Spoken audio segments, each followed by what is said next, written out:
5 minutes of questioning. Thank you, Mr. Chairman. Appreciate your leadership in this most disturbing situation that we find ourselves in. Mr. Roth, I read your report, and I appreciate it very much, but there were several things in your report that were very disturbing to me, very disturbing. First of all, it's my understanding that security credentials are being given to individuals regardless of their work or authorization dates. Is that correct?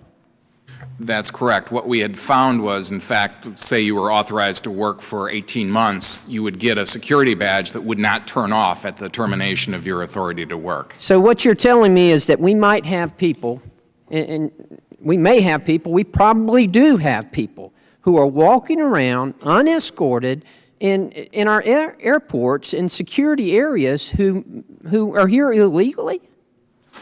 Who do not have authorization to work. Yes, we identified that as a vulnerability. You know, certainly we have these people's Social Security number, correct?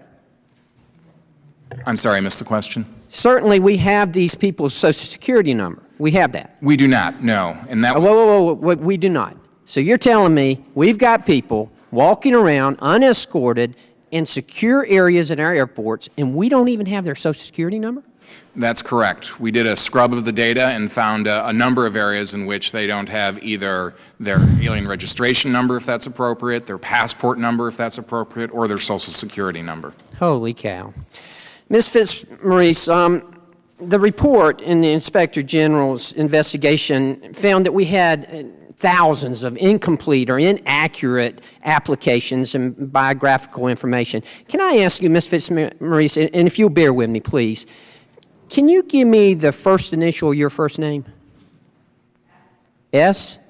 Now, I've got 3 minutes left to ask questions here. Do you think I can guess your first name in that 3 minutes? And my point is simply this. We have applications that only have the first initial of the first name? That is correct. Does that scare you? So I think we are absolutely looking at and concerned with where we have erroneous and missing information. And we are taking actions. We have already implemented logic in our system to reject these types of records. And I appreciate that, Ms. Marie. I really do. But look, I'm from Georgia, and I travel at least once, usually twice, through the busiest airport in the world, through Atlanta, Hartsfield, Jackson Airport. And to think that we may have people walking around in that airport who we don't even know what their name is. We don't have their Social Security number. I mean, isn't that something? Look, I'm okay. I'm pretty confident I can take care of myself to a certain extent. But my son's coming up later today.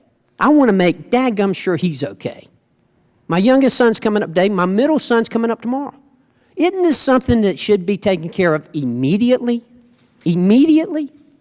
Yes, and we are taking actions immediately to work on continued improvements to improve the data quality for the vetting systems.